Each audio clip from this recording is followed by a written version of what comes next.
Psaume 149. Louez l'Éternel. Chantez en l'honneur de l'Éternel un cantique nouveau. Chantez sa louange dans l'assemblée des fidèles. Qu'Israël se réjouisse en son Créateur, que les habitants de Sion soient dans l'allégresse à cause de leur roi. Qu'ils louent son nom avec des danses, qu'ils le célèbrent avec le tambourin et la harpe. En effet, l'Éternel prend plaisir en son peuple, il accorde aux humbles le salut pour parure.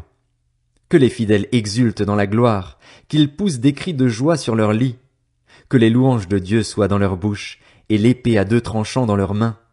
Ainsi ils tireront vengeance des nations, ils puniront les peuples. Ils attacheront leurs rois avec des chaînes, et leurs grands avec des entraves en fer. Ils accompliront contre eux le jugement qui est écrit. Quel honneur pour tous ces fidèles! Louez l'Éternel! Psaume 150. Louez l'Éternel! Louez Dieu dans son sanctuaire! Louez-le dans l'étendue céleste où éclate sa puissance! Louez-le pour son extraordinaire façon d'agir! Louez-le pour l'immensité de sa grandeur! Louez-le au son de la trompette! Louez-le avec le luth et la harpe! Louez-le avec le tambourin et avec des danses! Louez-le avec les instruments à cordes et la flûte! Louez-le avec les cymbales sonores! Louez-le avec les cymbales retentissantes! Que tout ce qui respire loue l'Éternel! Louez l'Éternel!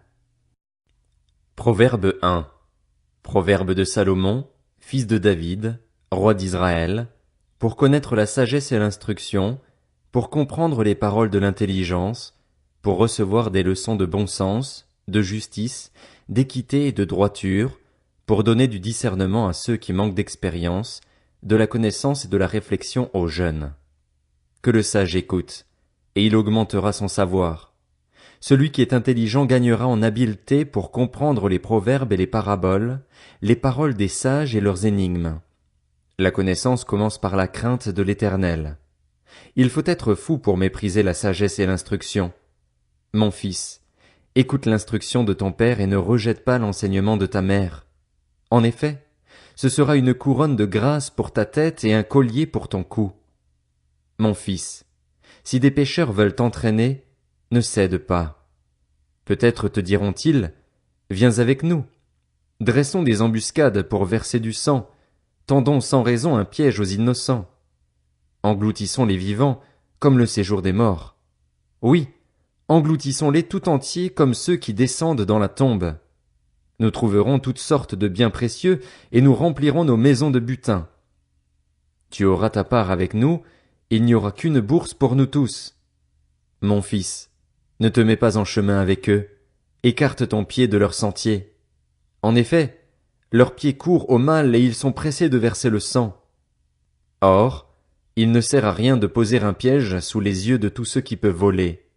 Eux, c'est contre leur propre vie qu'ils dressent des embuscades, c'est à eux-mêmes qu'ils tendent un piège. Tel est le sentier de tout homme assoiffé de profit. Le gain malhonnête cause la perte de son propriétaire. La sagesse crie dans les rues, elle parle tout haut sur les places, elle appelle à l'entrée des endroits bruyants. Aux portes, dans la ville, elle fait entendre ses paroles.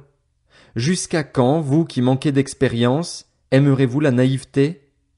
Jusqu'à quand les moqueurs trouveront-ils leur plaisir dans la moquerie et les hommes stupides détesteront-ils la connaissance?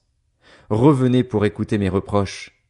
Je veux déverser mon esprit sur vous, je veux vous faire connaître mes paroles. Puisque j'appelle et que vous résistez, puisque je tends la main et que personne n'y prête attention, puisque vous négligez tous mes conseils et n'acceptez pas mes reproches, moi aussi je rirai quand vous serez dans le malheur, je me moquerai quand la terreur fondra sur vous, quand la terreur fondra sur vous comme une tempête et que le malheur vous enveloppera comme un tourbillon, quand la détresse et l'angoisse s'empareront de vous.